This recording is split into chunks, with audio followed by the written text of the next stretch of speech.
So how can a narcissist give you the silent treatment for 6 months and then contact you again like nothing's happened? We're going to break that down in this video.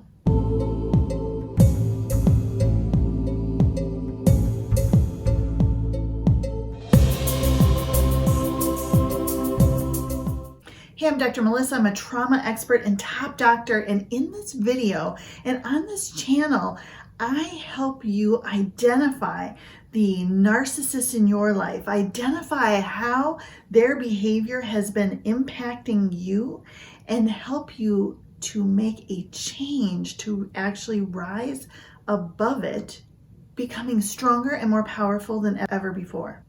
If that sounds like exactly what you need, click subscribe, click that notification bell right now so that you don't miss a thing. So how can a narcissist give you the silent treatment, not speak to you, not contact you for 6 months, and then come back and act like nothing has ever happened? If you've been in a relationship with a narcissist, you know that this happens. Right? You've seen this happen. You've experienced it. How in the world is it possible? It's almost impossible to wrap your head around. You could never envision doing that to someone else. How can a narcissist do it to you? It just doesn't make any sense.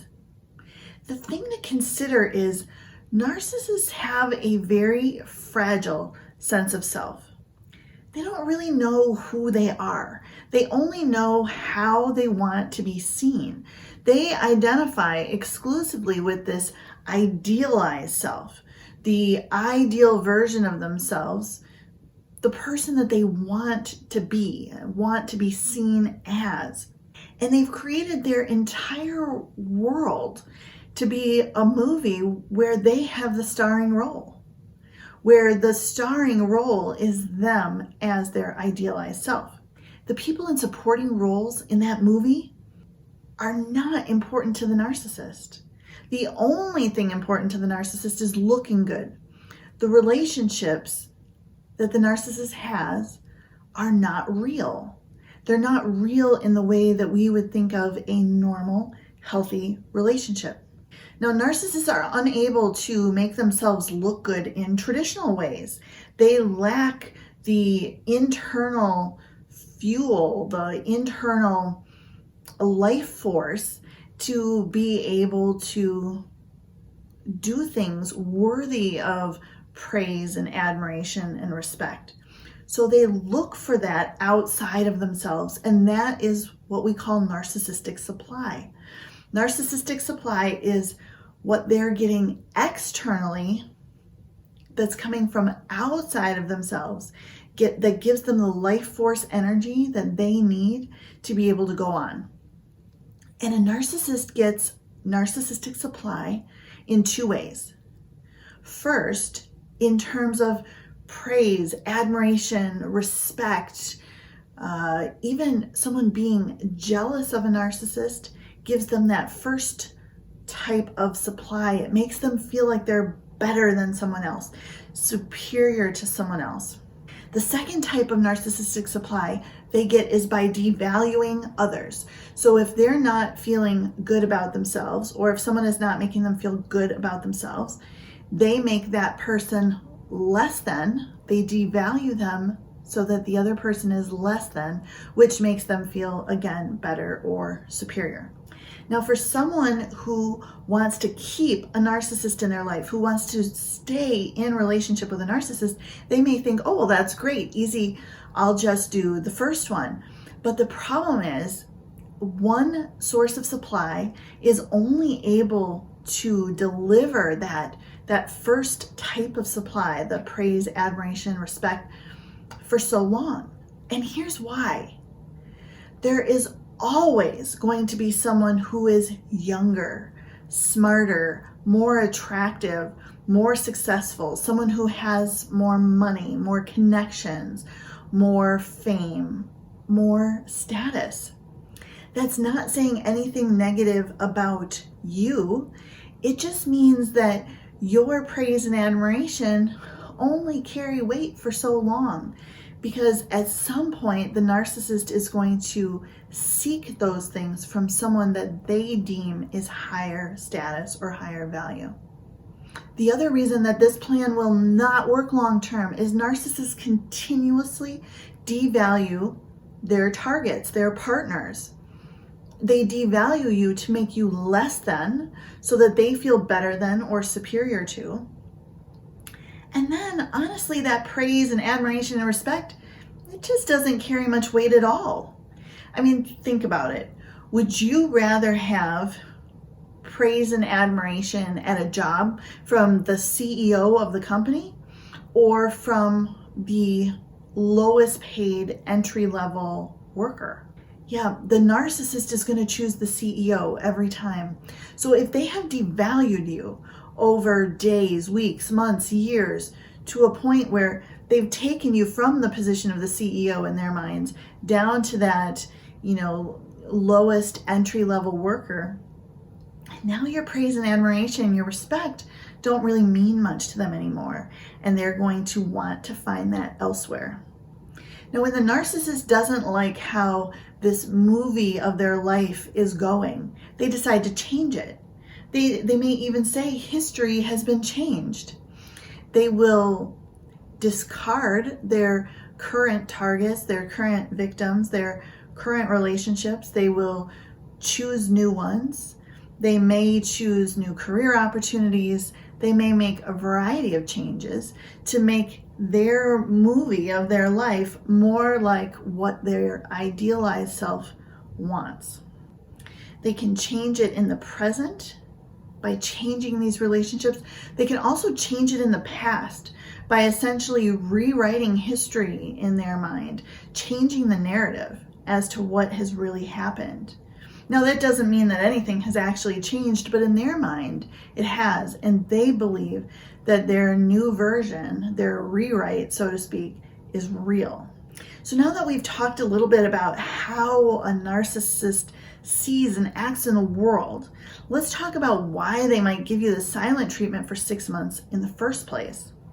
First, they may have discarded you. They may have done a rewrite on their movie and decided that you no longer are their chosen supporting character, supporting role, and they have chosen someone else.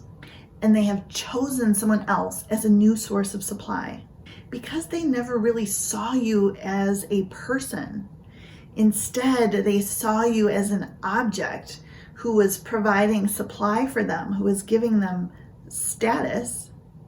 They don't realize how painful and abrupt it might feel to be on the other end of this silent treatment and this discard.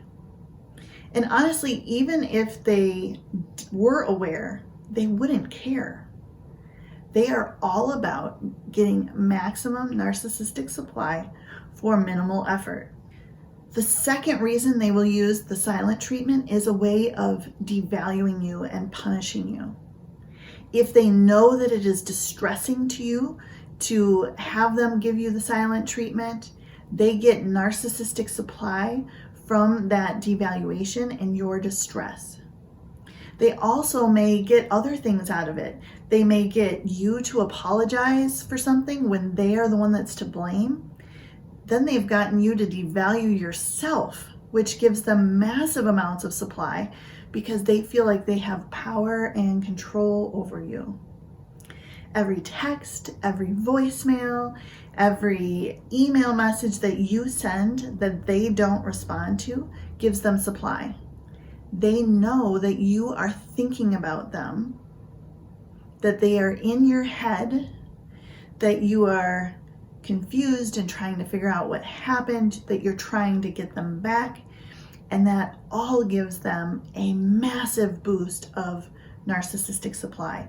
Even if they were to hear from, a friend of a friend that you're so confused, you have no idea what happened, that gives them supply. This is why they do it. Now let's talk about why they come back and act like it never happened.